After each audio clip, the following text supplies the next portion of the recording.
हाय, कसे आहात सगळे? प्रियास लवली लाईफ चॅनलमध्ये तुमच्या सगळ्यांचं खूप खूप स्वागत. आत्ता माझं सगळं आवरून झालं आहे. मिस्टर गेलेले आहेत, डबा करून झालेला आहे, माझाही टिफिन भरला आहे आणि आता निघायचं आहे. त्याच्या आधी थोडा पेपर वाचणार आहे. छोटी मोठी कामं. दोन दिवस झाडांना पाणी नव्हतं घातलं, तर ते म्हटलं झाडांना आज पाणी घातलं. पावसामुळे एवढं काही वाटलं नाही, पण म्हटलं आता घालावं, कारण जरा एकदम कशी तरी वाटायला लागली होती. कधी कधी असं होतं ना, घाई गडबड, आजारपण, ह्याच्यामध्ये विसरलं होतं, थोडंसं दुर्लक्ष झालं होतं. देवपूजा पण झाली आहे. आता काहीतरी ब्रेकफास्ट करते. फ्रूट्स कट करून ठेवले त्यांनी, आणि आज मला घालायची साडी. तर म्हटलं चला आज साडी घालून जाऊया, तेवढं जरा फ्रेश वाटेल, जरा वेगळं काहीतरी घातलेलं. रोज ड्रेस घालून पळत असतो, तर म्हटलं स्वतःलाच जर बरं वाटत असेल तर स्वतःच काहीतरी छान केलं पाहिजे, तर आपलं पॉझिटिव्ह वाटतं. माझं ब्रेकफास्ट फ्रूट आणि प्रोटीन शेक थोडासाच घेते मी. आता कसं म्हटलं हेल्दी राहायचं आहे, म्हटले तब्येत बरी नाही तर घे. मी मध्ये मध्ये स्किप करते, कधी कधी घेते. तर आज घेणार आहे. आयब्रो करायचे आहेत पण वेळ नाही आहे, अशी अवस्था झाली. पार्लरमध्ये गेलीच नाही, किती दिवस झालं केलंच नाही. का असं काही जास्त वाढत नाही, पण एक थोडे ठराविक दिवस झाले की ते फार विचित्र दिसतं. बघूया आता कधी वेळ मिळतो आहे. सुट्टी जाते सगळी कामात, आणि मग कधी असं वाटतं की उतरूच नाही खाली. अशी चालायला उतरते, पण असं कुठे जायचं असेल तर मग कंटाळा करते. बघूया आता. ट्रेनचा आवाज येतोय, बोलवते ती मला, चल आटप लवकर जायचंय. रोजचं आपली माझी मैत्रीण ट्रेन. सगळ्यांची आमच्या असे काम करणाऱ्या, सगळ्या प्रवास करणाऱ्या महिलांना ट्रेन म्हणजे आपली एक सखी असते. तिथे सगळ्या त्या ट्रेनमध्ये ना गप्पा होतात, मैत्री होते, खरेदी होते, डुलकी निघते. म्हणजे ती एक सखीच आहे स्त्रियांसाठी, कारण तो लेडीज डब्बा असतो, पुरुष कोणी नसतं. मग एकमेकींचे ड्रेस बघा, कोणी काय घातले, कोण कशी बोलते, कोण काय करते, कोणाची भांडणं, इतकी मजा मजा असते ना. प्रवास पण माणसाला खूप काही शिकवतो, अनुभव देतो. तर ते टेलरकडे जो साडीचा ड्रेस दिला होता ना, मी चेंज म्हणजे मला जो बदल करून हवा होता तो करायला दिला होता, आणला, आणि परत थोडासा प्रॉब्लेम होता म्हणून दिला. आता त्याचा मला फोन येतोय, घेऊन जा की म्हणून. एरवी कसं असतं, मी त्याच्या मागे लागते, आता तो म्हणतोय घेऊन जा मॅडम, घेऊन जा. व्हॉट्सअपला मेसेज करतोय, असं असतं. तर मलाच वेळ नाही. बघूया आता कधी जाते. आता मी एवढी अशी शांत बसत नाही, मला कधी एखादा घालेन असं होतं. पण आता सध्या हे आजारपण आणि वेळ नाही आहे, कामाची धावपळ, जरा गडबडीचा महिना असं आहे. बघूया. साडी घालायचं ठरवलं, पण ती कोणती साडी घालावी हे ठरवण्यात माझी 5 मिनटं गेली, आणि शेवटी ठरली बाई एकदाची साडी. आणि साडी नेसणं हा आपल्या बायकांचा अगदी काय म्हणतात ना, जिव्हाळ्याचा विषय. म्हणजे ती नेसताना आपल्याला सगळं प्रॉपर लागतं, आहे की नाही. मग मॅचिंग सगळं घालायचं. तर आज ठरवलंच होतं की साडी घालायची, कारण एक कार्यक्रम पण होता, आणि म्हटलं जरा फ्रेश पण वाटेल. त्या आजारपणात बुरसटल्यासारखं झालं होतं, नेहमीच ड्रेस घालून जातो, तर मध्ये मध्ये मी अशी साडी घालते, काहीतरी कार्यक्रम, काहीतरी निमित्ताने. चला आता संध्याकाळी घरी येताना हा कसा अवतार असतोय बघा. पण बरं वाटतं घरी जाताना, आजूबाजूला बघत जायचं छानपैकी. कारण जर जागा मिळाली तर सोने पे सुहागा असतं ना. ट्रेनमध्ये सीट मिळाली होती मला आज, आणि जेव्हा कधी गाडी आपल्या स्टेशनात येते तेव्हा काय आनंद होतो सांगू, घरी आता पोचणार म्हणून. आणि अहो माझी वाट बघत थांबले ते स्टेशनवरती, आणि दोघं आम्ही सोबतच रिक्षाने आलो. आणि 5-10 मिनटं मागे पुढे असेल तर आम्ही एकमेकांसोबत थांबतो, आणि इथूनच आमची एकमेकांसोबत काय म्हणतात ना, वेळ घालवणं सुरू होतं. कारण सकाळची गडबड असते, त्याच्यामुळे इथेच गप्पा सुरू होतात. अरे आज कार्यक्रम होता, आणि म्हटलं की साडी घालून म्हणजे जरा आजार पण पळेल. आता चला चहा ठेवते. पण चला आता जरा फ्रेश झाली. दिवसभर साडी घातल्यावर असं घरी आल्यावर कधी आपले नेहमीचे कपडे घालतोय असं होतं. आता जरा रिलॅक्स वाटलं. आधी पहिला चहा, आणि मग बघते बाकीचं काय ते. आज जरा मी फ्रेश आहे. भरपूर काम आहेत. कपडे गॅलरीतली तशीच आहेत, ती आत घ्यायची, घड्या घालायच्या, स्वयंपाकाचं बघायचंय. पण आता एवढी लिस्ट वाचत बसलं तर टेन्शन येईल, त्याच्यामध्ये मस्त निवांतपणे चहा घेते आधी. घरात आलं की कामाला सुरुवात. आधी कपडे सगळी सुकत घातलेली बाल्कनीतली काढली, आणि चिमण्यांसाठी दाणे घातले, कारण मला वाटतं ते संपले होते. म्हटलं कधी कधी सकाळी त्या लवकरच येतात, आपण डोळे उघडायच्या आधी त्या हजर. आणि कपड्यांच्या सगळ्या घड्या घालून घेतल्या, कारण दमलेलो असतो. पण ते हे काम पटकन आवरून घेतलं की बरं पडतं. आणि माझं कसं आहे माहिती आहे का, सगळं थोडंफार आल्याला सगळं व्यवस्थित लावून घेते मी. जो पण पसारा असतो तो आवरते, बेड वगैरे लावून घेते. आणि आता ह्या घड्या घालणार आणि मग थोडा वेळ 15 ते 20 मिनटं मग स्वतःला थोडा रेस्ट करणार. कारण काय म्हणतात ना, ती गरजेची असते.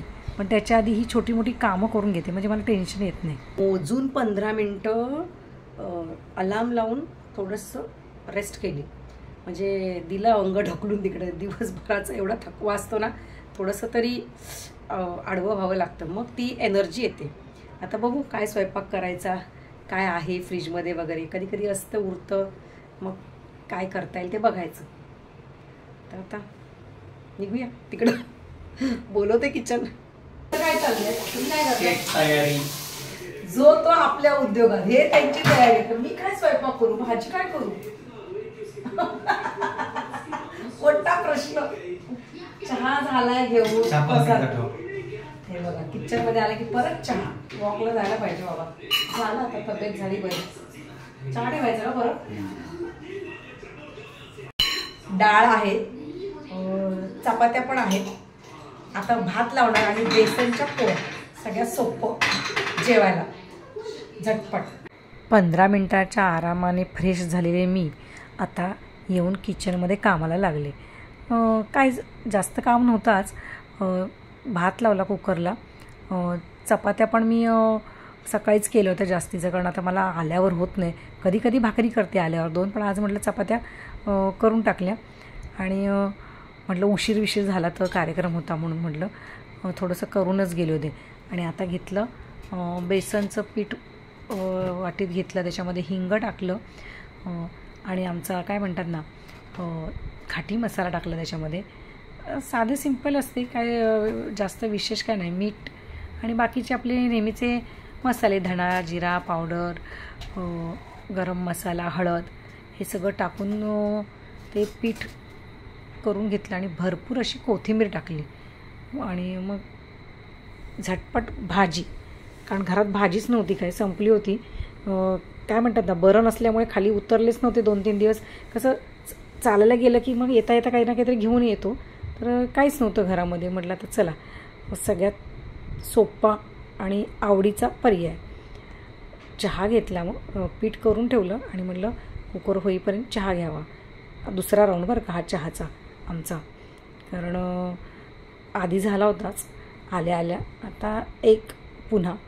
आणि बत्ती लावली आणि चहा घेत घेत आपल्या नेहमीच्या गप्पा झाल्या. बघा काल गिझर लावलेला बॉक्स अजून इथेच पडला आहे, तो अजून ठेवायचा आहे, कारण लगेच ते टाकून दिलं जात नाही. अजून विचार होईल त्याच्यावरती काय करायचं, त्याचा काय उपयोग होईल.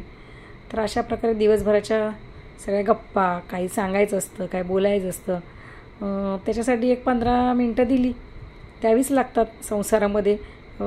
अशी म्हणजे काय मोजून मापून बोलते असं नाही, पण आपली गंमत. हो चला मी रेडी आहे, चला वॉकला जाऊया. हो बुंगले टी व्हीमध्ये. मी म्हटलं तोपर्यंत मी बेसनच्या पोळे करून घेते, म्हणजे आल्यावर डायरेक्ट जेवायला. म्हणजे मला पण आल्यावर करायला कंटाळा येतो. मी आधी ठरवलेलं जाऊन यायचं आणि मग गरम गरम करायचं, पण म्हटलं जाऊ दे त्यांचं होई, पण हे काम निपटून घेते. आणि आज चालायला जायचं म्हणजे कसल्याही परिस्थितीत जायचं, कारण आजारपणाच्या लाडातनं 2-3 दिवस बुट्टी झाली होती चालायला. म्हणजे मी जे करते ना, चण्याच्या पिठाची पोळी म्हणतात आमच्याकडे त्याला, बेसन पोळा वगैरे नाही म्हणत, चण्याच्या पिठाची पोळी. आणि पातळ करायची असते, कांदा वगैरे आम्ही काही घालत नाही, अशी नुसती जसं डोसा घालतो की नाही तशी. आणि मला माहिती आहे स्पेशल पीठ आहे माझं म्हणजे सासूबाईंनी दिलेलं, त्याच्यात सगळं मिक्स असतं, त्याच्यामुळे त्याला खूप छान चव येते. आणि मग ती तोंडी लावण्यासाठी करायची. आणि डाळ आहेच. कसं आहे माहिती आहे का, जेव्हा ही चण्याच्या पिठाची पोळी मी बनवते तेव्हा ना ती खूप पातळ पीठ असतं. ते जसं आपण डोसा टाकतो की नाही त्या पद्धतीचं एकदम पातळ करायची, म्हणजे आम्ही करतो, कारण त्यात कांदा वगैरे काय नसतं, त्याच्यामुळे ती पसरते छान अशी.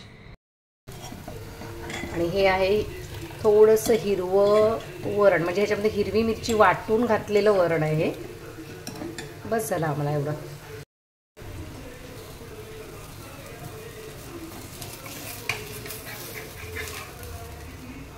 हा हा हा हा मस्त झालंय. ह्या बेसन पोळ्यात मला काय घालायला लागत नाही माहिती काय, काही सुद्धा कांदा वगैरे काय घालत का नाही आम्ही, कारण ह्याच्यामध्ये ना धणे जिरे गरम मसाला सासूबाई काय काय घालून ओवा वगैरे घालून हे दळण केलं असतं. त्याच्यामुळे ह्या पिठाची नुसती पोळी केली ना आणि भाकरीवर चपातीवर गरम करून खाल्ली ना तर खूप छान लागते. आमच्याकडे कसं आहे माहिती का, भाजीला काही नसलं ना आणि म्हटलं ना मी चण्याच्या पिठाची पोळी करते की एकदम खुश, म्हणजे माझं काम चुकतं. चला माझं काम तर झालं कम्प्लीट. आता राहिले अवनचं काम, सलाड करायचं, ते बघतील आल्यावर. अपना तो हो गया. घेतलं, चला बाय. अपना बाजारमधून थोडं दही, थोडंसं खायचं साहित्य घेतलं. आता अंडी घ्यायचे आणि केळी बघा ना, केळी मिळाली तर.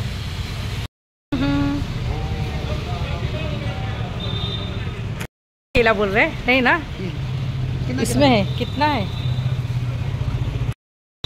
दे दो भिंडी दे दो पाव किलो. भरते के लिए यूज करते, देखो ये वाला बड़ा वाला और ये लंबा वाला किसके लिए करते हैं, ये सब्जी के लिए करते ना, वही ना.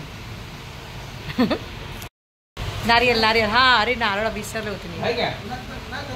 अरे क्या नारियल खत्म हो गया, हाँ दे दो अभी, चाहिए मेरे को कल के लिए. मस्त वॉक केला, सामान पण आणलं. सामान म्हणजे काय, छोटं मोठं आपलं भाजी थोडीशी काय उद्यासाठी लागणार, आणि ते लगे हात सगळं लावून टाकलं म्हणजे परत पसारा नको. आणि 2-4 दिवस गेलीच नव्हते ना चालायला, बरं वाटलं. लगेच वजन वाढतंय बाबा, कारण आजारपणात आपण कसं झोपतो खातो. आणि आता मला असं वाटतं थोडंसं रात्रीचं डिनर अजून लाईट करावं. ऑलरेडी लाईट केलंच आहे, म्हणजे पहिला 2 चपात्या खायची, मग 1.5 आली, मग 1 पोळी, सलाड, भात असं आलं. अजून किती कमी करावं असं प्रश्न पडलाय आता. बघूया, काहीतरी करून थोडंसं कमी केलं पाहिजे, वजन जरा वाढलेच. तर असा असतो रोजचा दिवस, की काय वेगळं नसतं, पण आपलं तुमच्याबरोबर तरीसुद्धा ते शेअर करायचं असतं. म्हणून शेअर करत असते. हे बघतात तुझ्या गप्पा, अजून त्यांना माहिती आहे मी आता असं काहीतरी बोलत असते आतमध्ये आली की. तर आजचा व्हिडिओ इथेच एंड करते. आता मस्त आराम करायचा, जेवून निवांत राहायचं. सगळी कामं झाली, सगळं व्यवस्थित मनासारखं झालं आणि आपली तब्येत चांगली असेल की सगळं आपल्याला छान वाटतं, तसं आहे. चला भेटूया पुन्हा असेच गप्पा मारायला, काहीतरी शेअर करायला. आणि व्हिडिओ आवडल्यास नक्की लाईक करा. ज्यांनी कोणी चॅनलला सबस्क्राईब अजून केलं नाही त्यांनी जरूर करा आणि कमेंट करायला विसरू नका. असं सारखं आठवण करून द्यावी लागते, व्हिडिओला लाईक करा, व्हिडिओला लाईक करा, सबस्क्राईब करा, कारण तुम्ही पण असं गडबडीत बघत असाल आणि मग लाईक करायचं विसरून जात असाल, म्हणून ते दर व्हिडिओमध्ये बोलायचं असतं. कारण प्रत्येक यूट्यूबर असे बोलतात, मी मध्ये मध्ये विसरते. जेव्हा आठवण येते तेव्हा मी नक्की सांगते, हक्काने सांगते. नक्की लाईक करा. बाय.